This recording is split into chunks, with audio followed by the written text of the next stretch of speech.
7 اشتباه رایج که مردهای سن بالا در جذب دختران جوان انجام. سلام، خیلی خوش آمدید به یکی دیگه از ویدیوهای کانال. بذار یه واقعیتی رو همین اول بهت بگم. تو سنت از اون دختر جوان بالاتره و الزاماً هم همیشه این چیز بدی نیست. البته اگه بلد باشی چجوری ازش استفاده کنی. اتفاقا این سن بالا، این تفاوت سنی میتونه یک برگه برنده باشه تو دستای تو. به طور طبیعی دخترهای جوان جذب چیزهای خاص و جالب میشن. یه چیز روتین معمولی هیچ وقت اینا رو جذب نمیکنه. و حالا تصور کن که تو اون مردی باشی که اعتماد به نفس بالایی داری، به بلوغ فکری رسیدی، متفاوتی از پسرهای کم سن، در عین حال بسیار جذاب در نگاه اون خانم. تا آخر این ویدیو با من همراه باش.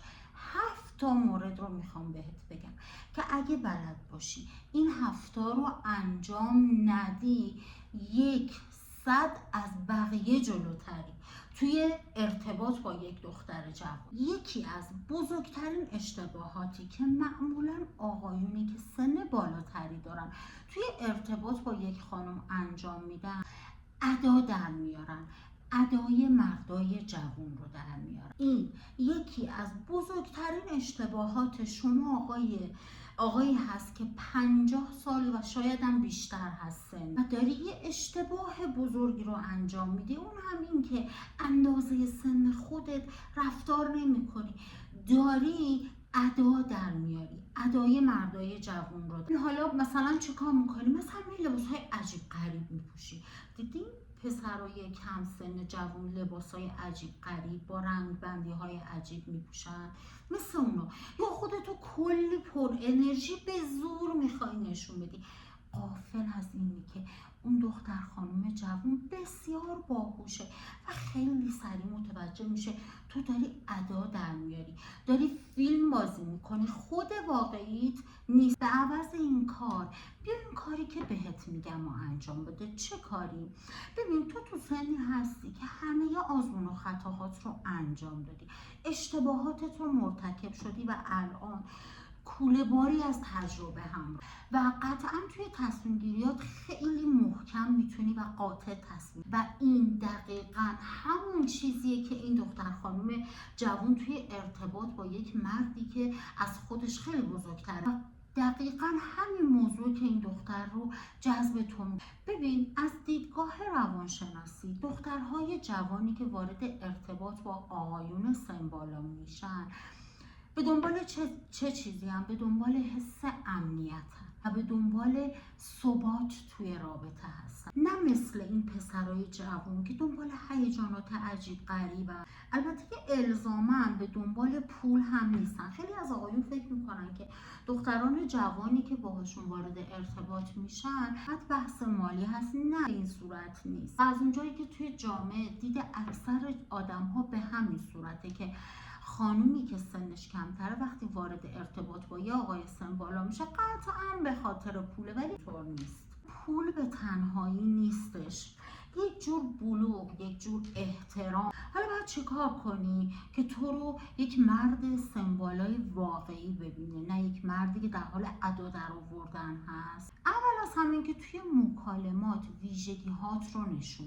منظورم اینه که توی مکالمات، حالا الزاما هم نه که مستقیم فقط از تجربیات تو و ویژگی های خودت بگی، نه، به صورت کاملا غیر مستقیم به ویژگی ها، توانایی ها اشاره کن و به اون دختر خانم بفهمون که این ویژگی ها رو داره. ببین تو دنیایی که کلی مرد جوان، کلی پسر جوان توی فضاهای مجازی به دنبال گرفتن فالوور هستن، از راههای عجیب غریب، از راههای انجام دادن کارهای عجیب غریب، یک مرد آروم و مطمئن قطعا جایگاه ویژه‌ای تو ذهن و قلب یک خانم میتونه باز بکنه. این مرد سن بالا اگه بلد باشه چطوری اعتماد به نفسش رو خیلی یواشکی و آروم نشون بده بدون اینکه اشاره مستقیم بکنه، قول میدم که مخ هر خانم و هر دختری رو که بخواد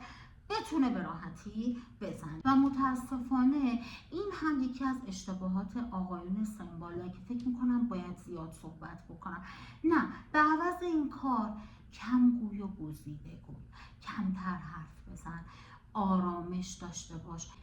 مثلا هیچ نگو من همسن تو که بودم اینجوری بودم، من و همسن و سالام اون موقعی که همسن تو بودیم این کار رو انجام میدادیم. اصلا از این قضایا نیازی نیست هی صحبت کنی و یادآوری کنی به این یعنی اینکه تو داری سعی میکنی خودتو خیلی بزرگ و با تجربه و کامل نسبت به اون دختر خانم نشون میدی و این دختر خانم از اونجایی که بسیار باهوشه به راحتی اینو متوجه میشه و میره، نمیمونه. حالا باید چیکار؟ لازم نیست خودتو ثابت بکنی. اگر چیزی رو نمیدونی خیلی راحت بگو نمیدونم. شمرده صحبت کن، با معنی حرف بزن. ببین همین یک ویژگی توی صحبت کردن کلی تو رو جذاب نشون میده تو دید اون دختر خانم که دور و برش پر از پسرای کم سن پر شور و هیجانی هستن که موقع حرف زدن ممکنه حتی کلمات رو نتونن درست ادا بکنن از شدت هیجانی که دارن، ولی در عوض شما یه آقایی که شمرده حرف میزنی، با اعتماد به نفس حرف میزنی، آرامش داری، حتی وقتی چیزی رو بلد نیستی و نمیدونی ادعای دونستن نمیکنه و خیلی راحت میگی من نمیدونم و این شما رو بسیار جذاب. میدونی چرا؟ چون این دختر خانم حس میکنه با کسی طرفه که خودش رو کامل میشناسه. یه مورد دیگه ای که باید اینجا بهش اشاره بکنم، زبان بدن خودتو توی این سن داشت. وقتی که صاف بشینی، حرکاتت آروم باشه، شمرده و آروم حرف بزنی، این نشون از اعتماد به نفس بالای شما داره. تا کسی که خموده بشینه، قوز بکنه، کلماتش رو نتونه واضح و درست و اصولی ادا بکنه، همین زبان بدن حین یه مکالمه ساده شما رو کلی جذاب میکنه. تماس چشمی برقرار بکنید. من بارها توضیح دادم توی زبان بدن زمانی که شخصی اعتماد به نفس نداره یا احیانا اگر داره دروغی میگه نمیتونه مستقیم تو چشمای طرف زل بزنه، قطعا نگاهش این ور اون ور میره. پس شما برای اینکه ثابت بکنید حرفاتون درسته، اعتماد به نفستون بالاست و آرامش دارین، مستقیم تو چشاش نگاه کنید، چشاتون رو ندوزید یا این ور و اون ور نگاه نکنید حین صحبت. موقع ایستادن هم صاف با شونه های باز بایستید. یه مثال میخوام اینجا براتون بزنم. ببین تصور کن توی یه کافه یه خانومی از جلوی میز شما میاد رد میشه. اگه یه آقای جوون کم سن باشه چه کار میکنی؟ طبیعیه که یه تیکه بامزه میندازی و میخندونی، ولی شما به عنوان یه آقای سن بالا باید چه کار کنی؟ یه نگاه سریع باید بندازی، یه لبخند کوتاه بندازی و تمام. وقتی این کار رو انجام دادی، اگه احساس کردی اون خانم مشتاقه، خوشش اومده که شما فقط یک لبخند کوتاه بهش زدید، یه نگاه سریع بهش کردید، میتونید باب صحبت رو باز کنید. مثلا بهش بگید شما همیشه میایین این کافه، به طور مثال، و صحبت رو باز کنید. پس نتیجه میگیریم یک مرد با وقار و با اعتماد به نفس بالا هیچ وقت داد نمیزنه، تیکه نمیندازه، با آرامش صحبت میکنه، شمرده صحبت و اونی که باید بشنوه قطعا میشنوه. تجربه زندگی برگ برنده مرد سن بالاه. ببین تو نمیتونی سنتو قایم بکنی به هیچ عنوان، ولی میتونی جوری رفتار بکنی که سنت و تجربت تو رو جذاب نشون بده، به جذابیت تو اضافه کنه، یه آپشن بشه برای شما. یه دختر کم سن و سال دور و برش چه دوستای هم جنس خودش، چه دوستان پسری که داره یا مردان جوانی که دور و برش هستن، پر از افرادی هستن که کم سنن، دید سطحی دارن، نگرش عمقی به زندگی ندارن. فکر کن وسط این جمع با شمایی آشنا میشه که دید عمیق‌تری به زندگی داره، دنیا دیده‌ای، فراز و نشیبای زندگی رو بلدی چطور با آرامش صحبت کنی، قضاوتش نکنی. این نکته بسیار مهم. صبوری، وقتی یک مسئله پیش میاد هیجاناتتو میتونی کنترل بکنی و این خیلی تو چشم یک خانم شما رو جذاب نشون. از همه مهمتر بلدی بشنوی این خانم رو بدون قضاوت کردن. یه موضوع دیگه ای که باید اینجا بهش حتما اشاره بکنم اینه که ببینی دختر جوان وقتی اومده توی ارتباط دنبال یک پدر یا یک مشاور نمیگرده. پس نه پدرش باش، نه مشاورش باش، نه بهش امر و نهی بکن، نه راه درست و غلط رو بهش نشون بده. دنبال نصیحت کردن هم نباش، خیلی زود خسته میشه. به اندازه کافی نصیحت از بزرگتراش شنیدین. باید بلد باشی تجربت رو به جذابترین و زیباترین روش به این خانم منتقل بکنی. این به جذابیتت قطعا میپرسی چجوری؟ شبیه قصه گفتن. مثلا بهش بگی یه روزی منم توی این موقعیتی که الان تو قرار گرفتم خیلی تلاش کردم و در آخرش فهمیدم که باید مثلا اینجوری رفتار بکنم. به طور مثال ببین، هم حرف تو زدی، هم تجربت رو گفتی، هم بدون اینکه نصیحتش بکنی حرف دلت رو. همه مهمتر این که شخصیتت هم بهش نشون دادی، بدون اینکه دستور بدی، بدون اینکه نصیحتش بکنی، بدون اینکه راهکار بدی. مورد بعدی، دنیای مشترک خودتون رو بسازی، نه اینکه بخوای به زور اون خانم رو وارد دنیای خودت بکنی. این هم یکی دیگه از اشتباهاتیه که خیلی از آقایون سن‌بالا ان. مثلا وقتی برگردی بهش بگی تو نمیفهمی چون تو سنت کمه، به همین یه جمله باعث میشه کل رابطت رو خراب بکنی. راحت.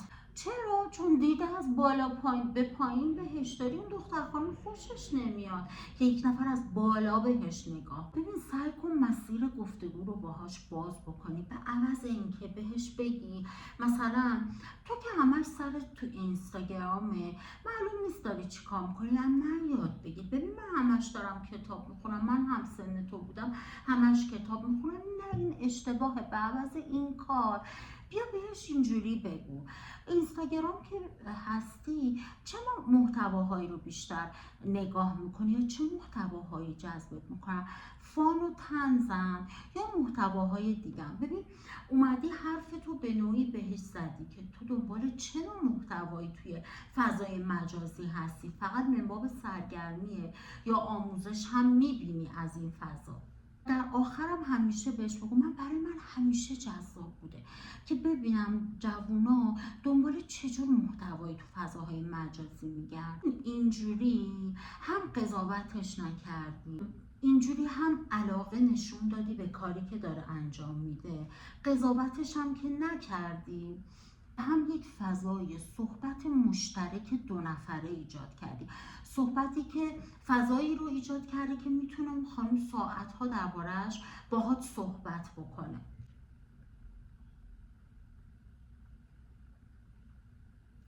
ببین، اگر میخوای با یک دختر جوان یک ارتباط قشنگ بسازی باید سوالات خوب و درست بپرسی، سوالات باز هم بپرسی، سوالاتی که جوابش بله و خیر نیست، سوالاتی که باید در ازاش توضیح بده، یک سری مسائل رو توضیح بده به شما.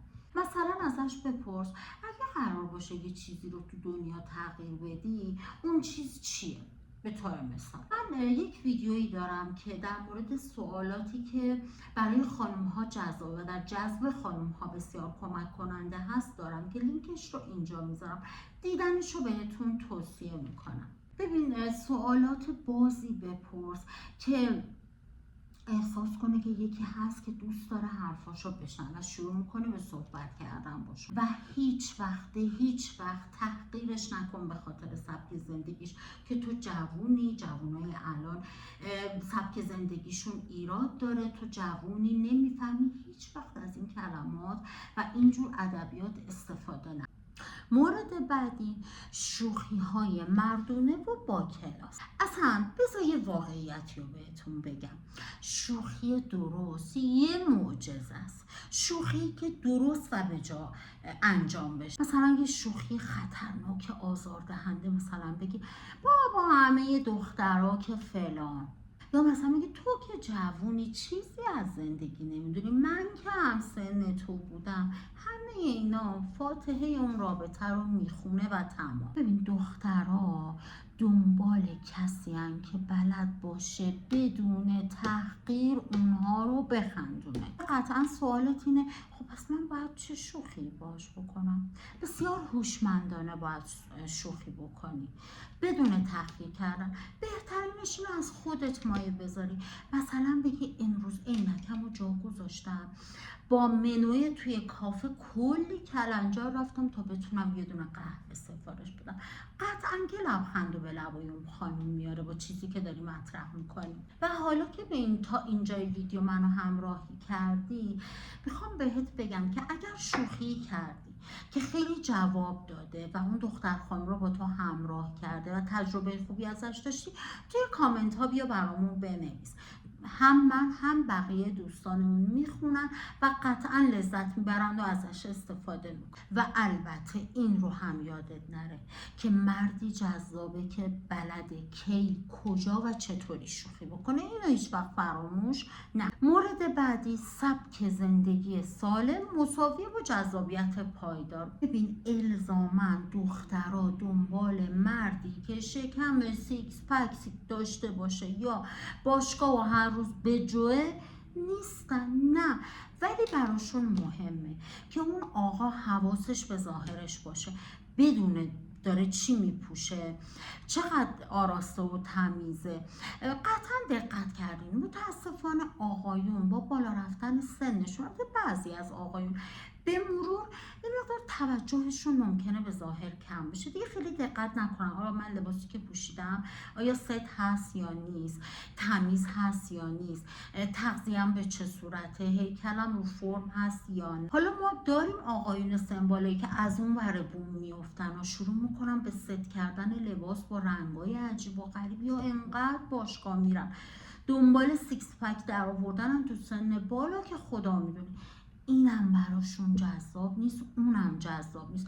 پس از نگاه دختر جوان جذابیت مساویه با متعادل بودن، متعارف بودن. ببین یه لباس ساده تمیز با یه عطر مردونه بسیار میتونه به جذابیت شما کمک کنه. نه اینکه الزاما حالا گرون باشه و خیلی برند باشه و خیلی گرون قیمت باشه، نه، همین تمیزی و ساده بودن و خوشبو بودن برای یک خانم کفایت میکنه تو ظاهر. از اون طرف مردی که با انرژی حرف میزنه، حوصله قدم زدن داره. این بعضی آقایون با بالا رفتن سنشون حتی حوصله نیم ساعت پیاده روی رو ندارن. حالا من نمیگم بلنشی روزی 2 ساعت با این خانم بدوی، نه، کسی این توقع رو از شما نداره، ولی با انرژی حرف بزن، انگیزه داشته باش، پیاده روی برو حتما، حالش رو داشته باش با این دختر خانم، یه 20 دقیقه توی پارک قدم بزن و حواست به تغذیت باشه. همین هم شما رو جذاب میکنه.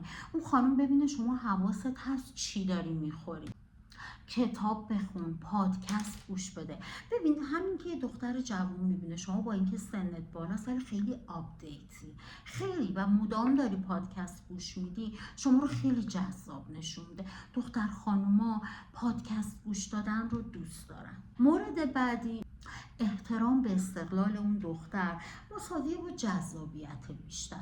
خب این یعنی چی؟ ببین خیلی بی‌تعارف باید بگم که اکثر آقایونی که سنشون میره بالا و وارد ارتباط میشن معمولا فاز پدر یا مدیر رو میگیرن، هی میخوان راه و چاه نشون بدن، هی میخوان نصیحت بکنن، حتی براش تعیین تکلیف میکنن کی، کجا، چطور، کجا بری، کجا بیای، چی بپوشی. نه آقا جان چی کار داریم؟ حس آزادی که توی رابطه باید باشه رو به یک حس کنترلگری روی اون رابطه تبدیل میکنن که اصلا برای یه دختر خانم جوان جذاب نیست به هیچ عنوان. و این همون نقطه‌ایه که اون خانم جوان ازت فاصله میگیره. این آقایون هم وقتی بهشون میگی همیشه نظرشونه نه من سنم بیشتره، من بهتر میدونم، اون راه و چاه خودشو نمیدونه.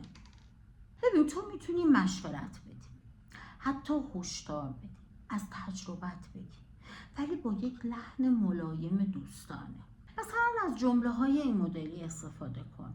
اگر یه چیزی رو یه مشکلی پیش اومد و قرار شد نظر بدی، بهش بگو اگر خواستی با کمال میل نظرمو بهت میگم، یا بهش بگو تو قطعا بلدی خودت تصمیم بگیری، ولی اگر خواستی، اگر دوست داشتی، یکم از تجربه‌ام بهت میگم. اگر دوست داشتی یکم از تجربه‌ام بهت میگم، شاید به دردت خورد. این جملات حس احترام به اون خانم، حس امنیت توی رابطه رو به اون خانم داریم و بسیار شما رو جذاب. وقتی که یه دختر خانم حس میکنه که شما به درک و شعورش احترام میذاری، شعورش رو میفهمی و بهش احترام میذاری، با دل خوش بهت نزدیک میشه و میاد تو رابطه باها.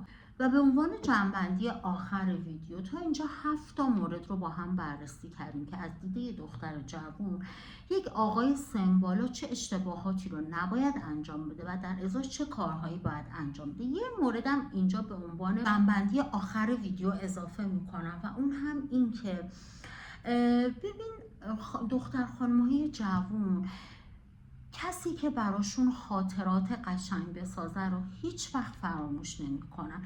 هیچ وقت اون حسی که از اون خاطره قشنگ بهش منتقل شده تو ذهنش همیشه میمونه. سعی کن اون مردی باشی که بتونی کلی حس خوب، کلی خاطره قشنگ تو ذهن این خانم ایجاد بکنی. مطمئن باش که خود اون دختر خانم جوان جذبت میشه. نیازی نیست براش خرج بکنی، نیازی نیست کارهای عجیب غریب بکنی، نیازی نیست بری لباسهای عجیب غریب بپوشی، خودتو خیلی پر انرژی نشون بدی یا ادای جوانها رو در بیاری. اصلا به اینها هیچ نیازی نیست. اگر بلد باشی این چند تا مورد رو به درستی پیاده بکنی. پس زیاد از گذشتت نگو، نقش بازی نکن، با حسش از همه مهمتر بازی نکن و در نهایت اینکه جذاب ترین مرد کسیه که خودش باشه، بالغ باشه، با آرامش صحبت کنه. خیلی دوستتون دارم و مرسی که تا انتهای ویدیو منو همراهی کردید.